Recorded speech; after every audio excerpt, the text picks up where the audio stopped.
இந்த வீடியோவில் சூப்பரான தவா ஃப்ரை எப்படி செய்யுதுன்னு பார்க்கலாம். இதுக்கு நீங்கள் வந்து மட்டன், பீஃப் என்ன வேணாலும் யூஸ் பண்ணிக்கலாம். ஸோ இந்த ரெசிபி ரொம்ப குவிக்காக போன்லெஸ்ஸில் பண்ணுறது ரொம்ப டேஸ்டியாக இருக்கும். ட்ரை பண்ணி பாருங்கள்.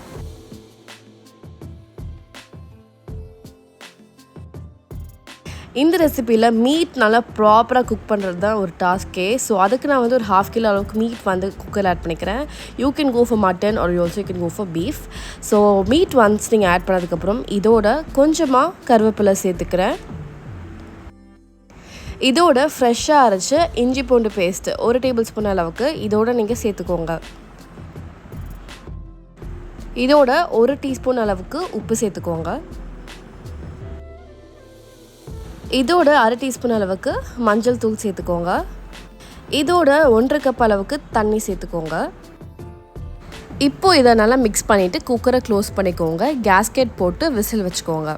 இந்த ரெசிபி நீங்கள் மட்டன் யூஸ் பண்ணி செஞ்சீங்கன்னா நீங்கள் வந்து 4 விசில்ஸ் வச்சுட்டு ஆஃப் பண்ணிடலாம். இது நீங்கள் பீஃப் யூஸ் பண்ணிங்கன்னா 6 விசில்ஸ் வச்சுட்டு ஆஃப் பண்ணிக்கோங்க. இந்த என்டையர் ரெசிபி நீங்கள் வந்து மீடியம் ஃப்ளேமில் குக்கரில் குக் பண்ணி எடுத்துக்கோங்க.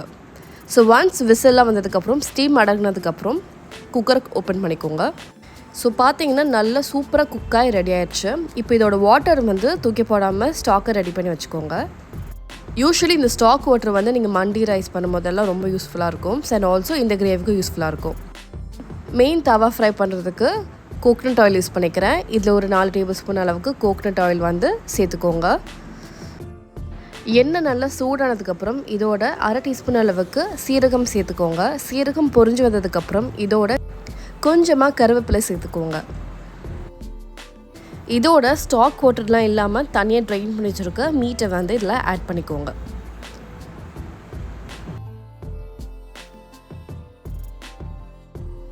இந்த ஆயிலோட இதை நல்லா மிக்ஸ் பண்ணிக்கோங்க.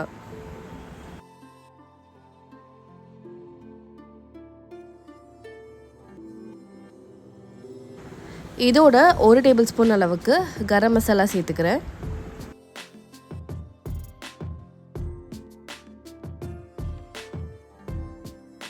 இதோட 1 டேபிள் ஸ்பூன் அளவுக்கு மிளகாய் தூள் ஆட் பண்ணிக்கிறேன்.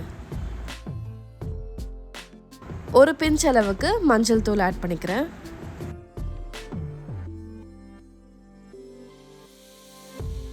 இதோட 1 டீஸ்பூன் அளவுக்கு மல்லித்தூள் சேர்த்துக்கோங்க.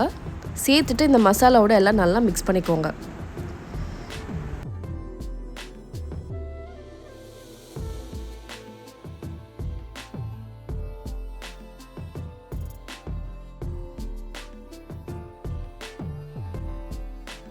இந்த ப்ராசஸில் பார்த்தீங்கன்னா நம்ம லோ ஃப்ளேமில் நல்லா இதை மிக்ஸ் பண்ணிகிட்டே இருங்க. மிக்ஸ் பண்ணும்போது ஆயிலெலாம் நல்லா அப்சர்வ் ஆகிட்டு கொஞ்சம் ஃப்ரை பண்ணுற ஸ்டேட்டுக்கு வந்துடும். பட் ரொம்ப ஹார்டாக இருக்கக்கூடாது, ஓரளவுக்கு வரும். இப்போ வந்து நம்ம ஸ்டாக் பண்ணி வச்சுருக்க வாட்டர் வந்து ரொம்ப யூஸ்ஃபுல்லாக இருக்கும். ஸோ நம்ம குக் பண்ணும்போது இதில் ஆட் பண்ணிக்கிட்டிங்கன்னா உங்களுக்கு கொஞ்சம் கொஞ்சமாக சாஃப்டாகவும் இருக்கும். அண்ட் ஆல்சோ உங்களுக்கு அந்த கிறிஸ்பினஸும் தெரியும் அண்ட் ரொம்ப டேஸ்டியாக இருக்கும். ஸோ இப்போ வந்து கொஞ்சமாக சால்ட் அட்ஜஸ்ட் பண்ணி ஆட் பண்ணிக்கோங்க. ஏன்னா நம்ம குக் பண்ணும்போது ஆல்ரெடி சால்ட் ஆட் பண்ணிட்டோம். ஸோ இப்போ அதுக்கேற்ற மாதிரி சால்ட் கொஞ்சம் ஆட் பண்ணிக்கோங்க. இதோடு நான் வந்து நம்ம ஸ்டாக் வாட்டர் வந்து ஒரு 1/2 கப் அளவுக்கு இதில் ஆட் பண்ணிட்டு கண்டினியூவாக மிக்ஸ் பண்ணிக்க போகிறேன். இது நல்லா வற்றினதுக்கப்புறம் நீங்கள் உடனே சர்வ் பண்ணலாம். ரொம்ப சூப்பராக இருக்கும். நீங்கள் try with parotta, biryani, any rice எல்லாமே ரொம்ப நல்லா போகும். என்னோட ஃபேவரட் ரெசிபி. ஸோ கண்டிப்பாக ட்ரை பண்ணுங்கள். டேஸ்ட் ரொம்ப சூப்பராக இருக்கும்.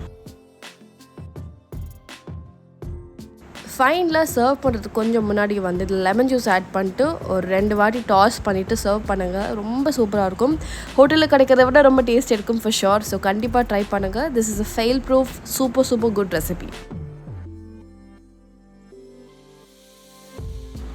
ஸோ உங்களுக்கு இந்த வீடியோ ரொம்ப பிடிச்சிருக்குன்னா மறக்காம பேஜை ஃபாலோ பண்ணிக்கோங்க, சப்ஸ்கிரைப் பண்ணிக்கோங்க அண்ட் ஆல்சோ இந்த பெல் ஐக்கான் கிளிக் பண்ணிக்கோங்க ஃபார் ரெகுலர் அப்டேட்ஸ்.